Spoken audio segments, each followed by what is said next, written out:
नमस्कार, आप सभी का स्वागत है यूट्यूब चैनल कुमार फाइनेंस पर। डीएचएफएल के शेयर में पहले 3 से 4 दिन लगातार लोअर सर्किट लगता है, उसके बाद 2 दिन अपर सर्किट लगता है। फाइनली 14 जनवरी 2021 को इसमें नॉर्मल बिहेवियर देखने को मिलता है और ये जब मार्केट क्लोज होता है तो ऑलमोस्ट 1.36% अप होने के साथ ही 26 रुपया पे क्लोज होता है। शायद ये बहुत सारे इक्विटी शेयर होल्डर्स के लिए सुकून की बात हो सकती है कि फाइनली इसमें नॉर्मल बिहेवियर आ गया, लेकिन देखने वाली बात है कि इसका नॉर्मल बिहेवियर आगे आने वाले दिनों में क्या चलता है या इसमें एक बार फिर से अपर और लोअर का खेल चलेगा। आगे बढ़ते हुए हम देख लेते हैं डीएचएफएल का वॉल्यूम एनालिसिस, उसके बाद बात करेंगे जो मेजर चीजें इस वीडियो में मैं कवर करने वाला हूं। वॉल्यूम एनालिसिस जो दिया हुआ है डेटा यहां पर टुडे ये 14 जनवरी 2021 का है। इसमें एनएससी प्लस बीएससी मिला के जो टोटल क्वांटिटी ट्रेड होती है वो 40,86,000 के आसपास होती है और इसमें डिलीवरी का क्वांटिटी निकल के आता है 20,63,000 के आसपास और डिलीवरी का परसेंटेज 50.48%। यस्टरडे का जो डेटा दिया हुआ है ये 13 जनवरी 2021 का है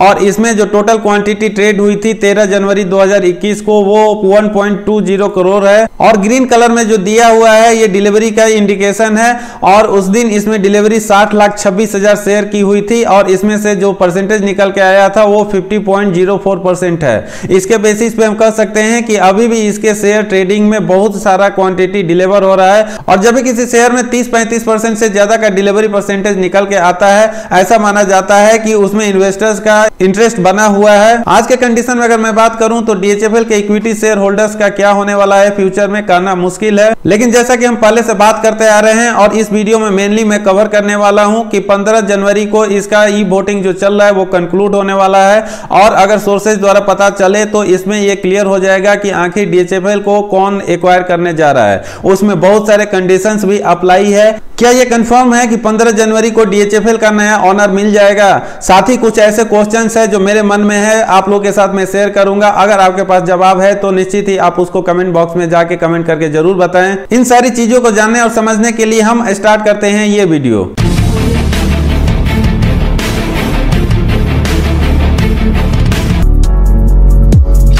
वीडियो में आगे बढ़े उसके पहले मैं कहना चाहूंगा केमिकल सेक्टर से आने वाली 3 अच्छी कंपनियों का स्टॉक एनालिसिस पर मैंने वीडियो बना रखा है। साथ ही मैंने बहुत सारे इंफॉर्मेशन शेयर कर रखे हैं उनके बारे में और ये कंपनीज है टाटा केमिकल्स, हिमाद्री केमिकल्स और दीपक नाइट्राइट। इन तीनों का फ्यूचर काफी शानदार रहने वाला है और बहुत सारे रिसेंट में डेवलपमेंट्स भी हुए हैं इन कंपनी और शेयर्स के बारे में। अगर आप चाहें तो सारा डिटेल देख के आप अपना डिसीजन ले सकते हैं या एनालिसिस का एक बेस बना सकते हैं। अगर वो वीडियोज आपने नहीं देखा है तो मैंने लिंक शेयर कर रखा है डिस्क्रिप्शन बॉक्स में, वहां से जाकर जरूर देखें। आगे बढ़ते हुए मैं कहना चाहूंगा कि अगर आपने इस वीडियो को स्किप करके देखा तो निश्चित ही बहुत सारे इंफॉर्मेशन और डिटेल लूज करेंगे और फाइनली आपको समझ में नहीं आएगा कि आखिर क्या हो सकता है आने वाले टाइम में डीएचएफएल के एफडी होल्डर्स हो या एनसीडी होल्डर्स हो या इसके डिसीजंस के बारे में। डीएचएफएल का जो रिजोल्यूशन प्रोसेस चल रहा है और जिसके लिए वोटिंग चल रही है जो फाइनली 15 जनवरी को कंक्लूड होने वाली है, उसका फिगर हम देख लेते हैं। बेसिकली ये सोर्सेज द्वारा बताया गया है, ये कंफर्म नहीं है, इसमें थोड़ा बहुत ऊपर नीचे हो सकता है या कोई वेरिएशन आ सकता है। कई राउंड बीटिंग होने के बाद ऐसा लग रहा है कि पिरामल ग्रुप और ऑक्ट्री कैपिटल के बीच में ही फाइट चल रही है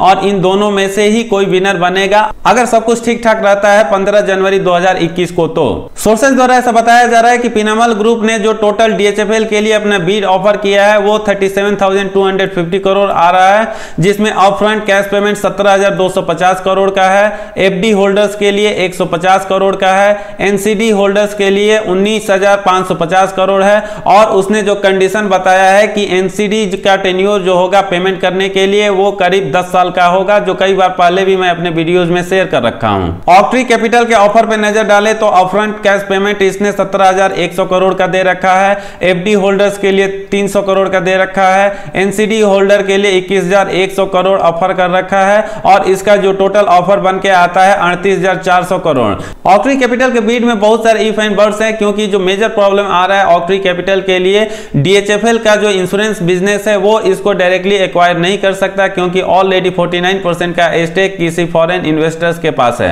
इस पर बहुत बार हम पहले चर्चा कर चुके हैं, इसलिए इसके बारे में हम डिटेल में नहीं जाएंगे। और ऑक्ट्री कैपिटल जो एनसीडी टेन्योर मांग रहा है पेमेंट करने के लिए वो 7 साल मांग रहा है। ऑन पेपर ऐसा लग रहा है ऑक्ट्री कैपिटल का दावा काफी मजबूत है, लेकिन जैसा कि मैंने बताया और पहले भी कई बार बता चुका हूं, बहुत सारे इफ एंड पेमेंट वर्ष के बाद पिरामल ग्रुप के पास एज है, जो शायद 15 जनवरी तक क्लियर हो जाएगा कि आखिर इसमें क्या होने वाला है। लेकिन यहाँ पर एक बहुत ही बड़ा सवाल बन के ये आता है कि अगर DHFL के बीड को इसी रेंज में क्लोज कर दिया जाए, यानी 37,000 करोड़ टू 38,400 करोड़ के बीच में, तो जो इसके बाकी लाइबिलिटीज बच रहा है करीब 50,000 करोड़ के आसपास, उनका क्या होगा? क्योंकि कई बार हम बात कर चुके हैं कि DHFL पे फिलहाल जो टोटल लाइबिलिटी है वो अराउंड 87,000 करोड़ के आसपास हो रहा है। अगर इसमें से हम 37,000 करोड़ को माइनस कर दें तो ये करीब 50,000 करोड़ के आसपास आ रहा है। जैसा कि मैंने बताया और शायद आप जानते भी हो कि DHFL में जो वोटिंग चल रही है वो 15 जनवरी को कंक्लूड हो जाएगी। कमिटी ऑफ क्रेडिटर्स द्वारा जो पहले एक्सपेक्ट किया जा रहा था कि ये 14 जनवरी को ही कंप्लीट हो जाएगा,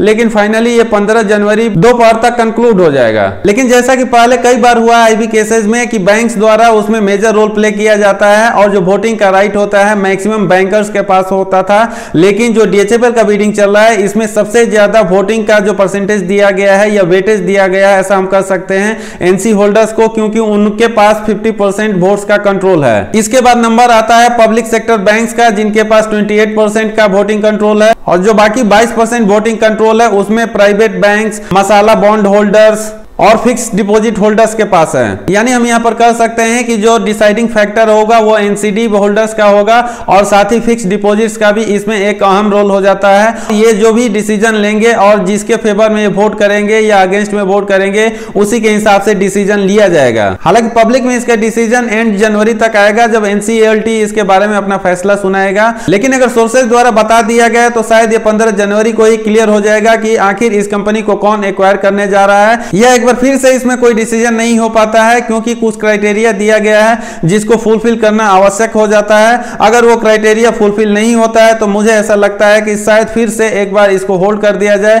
वो क्राइटेरिया क्या है अब हम देख लेते हैं। जो क्राइटेरिया सेट किया गया है और जिसके बेसिस पे विनिंग बीडर का डिक्लेरेशन होने वाला है, उसमें ऐसा बताया जा रहा है कि किसी भी रिजोल्यूशन एप्लीकेंट्स को कम से कम 66% वोट सिक्योर करना होगा, तभी वो बीड को जीत पाएगा। अगर 66% से नीचे किसी को वोट मिलता है तो मुझे ऐसा लगता है कि फिलहाल के लिए होल्ड कर दिया जाएगा और फिर से इसमें नए तरीके से विचार किया जाएगा, या आने वाले टाइम में इसका डिसीजन NCLT कोर्ट में होगा। और हम सभी जानते हैं कि जब भी कोई मैटर कोर्ट में जाता है तो उस पर फैसला इतनी आसानी से नहीं हो पाता। अगर ओवरऑल पिक्चर और अब तक के डेवलपमेंट्स को हम देखें तो मुझे ऐसा लगता नहीं कि इतनी आसानी से किसी भी बीडर्स के फेवर में 66% का वोट जाएगा। इतना वोट सिक्योर नहीं कर पाने के पीछे जो कारण है कि एक कंपनी है 63 मून्स नाम की, जिसने ऑलरेडी NCLT कोर्ट में अपना एप्लीकेशन दायर कर रखा है, और साथ ही NCD हो या FD होल्डर्स हो, सबसे उसने आह्वान कर रखा है कि इसके अगेंस्ट में वोट किया जाए, और अगर इन लोगों को कोई हेल्प चाहिए तो डायरेक्टली उसके ऑफिस में अपना डिटेल सबमिट कर सकते हैं और उनको वो हेल्प करेंगे। हो सकता है कि बहुत सारे लोग NCLT कोर्ट में अपना केस फाइल कर चुके हो और शायद इस बीडिंग प्रोसेस के अगेंस्ट में वोट कर चुके हो। आप स्क्रीन पर पढ़ भी सकते हैं, चाहे आप कोई भी हो, बैंकर्स, लॉयर्स, शूटर्स, अगर आप इस केस में इन्वॉल्व हैं तो इतनी आसानी से COC वोटिंग द्वारा ये खत्म नहीं होने वाली, और शायद ये कोर्ट में जाकर ही खत्म होगी और कोर्ट द्वारा ही डिसाइड किया जाएगा क्या किया जाए। वोटिंग द्वारा DHFL केस में क्लियर डिसीजन ना हो पाए, इसका दूसरा कारण नजर आ रहा है कि बहुत सारे रिटेल NCD होल्डर्स हैं, उनको क्लियर ही नहीं है कि आखिर उनको क्या करना है, ना उनको आइडिया है इसके कंसिक्वेंसेस के बारे में, और जो भी प्रपोजल या ऑफर चल रहा है उसके बारे में उनको क्लैरिटी भी नहीं है, और अब तक वो नाकामयाब रहे हैं इस प्रपोजल को समझने में। इसलिए ऐसा माना जा रहा है कि बहुत सारे स्मॉल NCD या FD होल्डर्स हो इस वोटिंग प्रोसेस से अपने आप को अब्सटेन करें या इसके अगेंस्ट में वोट करें। दोस्तों यहाँ पर मैं कहना चाहूंगा FD होल्डर्स हो या NCD होल्डर्स हो, अगर उनका प्रिंसिपल अमाउंट का पेमेंट अप टू 2 लाख है तो शायद उनको 100% पेमेंट मिल जाए, लेकिन इसके ऊपर जिसका भी पेमेंट बाकी होगा पता नहीं अभी तक क्या होगा, और ऐसी पॉसिबिलिटी जाहिर की जा रही है कि शायद उसमें बहुत बड़ा हेयर कट किया जाए और ऐसे इन्वेस्टर्स या होल्डर्स एक बहुत बड़ा अमाउंट लूज करें। लेकिन इस पर कोई डिसीजन अभी तक क्लियर नहीं है और बहुत सारे केसेस NCLT कोर्ट में इसके लेकर जा रहा है, तो शायद NCLT कोर्ट द्वारा डिसाइड किया जाएगा कि आखिर उसमें क्या किया जाए, क्योंकि ऐसा अनुमान लगाया जा रहा है कि इस बीडिंग प्रोसेस से 60 से लेकर 65% तक कम पेमेंट मिलेगा, और जो भी 35% से लेकर 40% तक का पेमेंट मिलने वाला है उसी में सबको डिस्ट्रीब्यूट करना होगा। अब मैं यहाँ पर कुछ सवाल शेयर करना चाहूंगा आपके साथ। अगर आपके पास आइडिया है तो निश्चित ही कमेंट बॉक्स में जाकर अपना कमेंट करें और अपना सुझाव दें कि क्या हो सकता है, या जानकारी जानकारी कोई आप रखे हैं तो उसको भी शेयर करें हमारे साथ। पहला सवाल जो मेरे दिमाग में आ रहा है कि DHFL के फॉर्मर प्रोमोटर्स ने बहुत सारे पैसे को साइफॉन किया है, यानी उसमें हेरा फेरी की है और ये करीब 30 से 31 हजार करोड़ के आसपास है। इसको लेकर इंडिया की बहुत सारी एजेंसी छानबीन कर रही है, जिसमें CBI भी है। अगर उसमें से कुछ रिकवरी आता है तो वो पैसा कहां जाएगा? क्या वो पैसा DHFL के क्रेडिटर्स को मिलेगा या जो भी इस कंपनी को एक्वायर करता है उसके खाते में जाएगा? दूसरा सवाल, DHFL ने बहुत सारे पैसा लोन के माध्यम से मार्केट में बांट रखा है,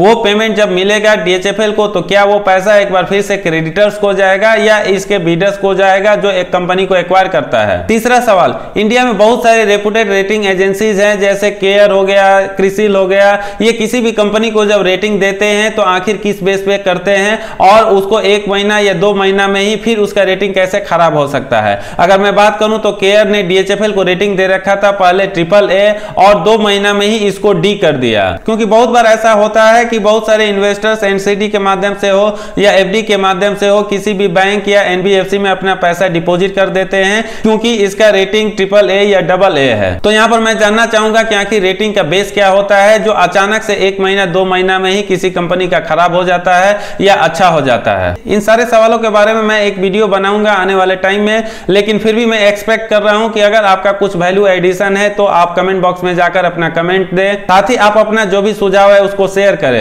वीडियो के आखिर में कहना चाहूंगा, अगर आपको मेरा काम पसंद आता है और चैनल को अब तक सब्सक्राइब नहीं किया आपने तो चैनल को सब्सक्राइब करके बेल आइकन का बटन जरूर प्रेस करें। ये वीडियो कैसा लगा कमेंट करके जरूर बताएं। अगर पसंद आए तो लाइक का बटन दबाएं और साथ ही अपने सर्किल्स में इस वीडियो का लिंक शेयर करें ताकि लोगों तक जानकारी पहुंच सके। लास्ट तक वीडियो देखने के लिए धन्यवाद। जय हिंद।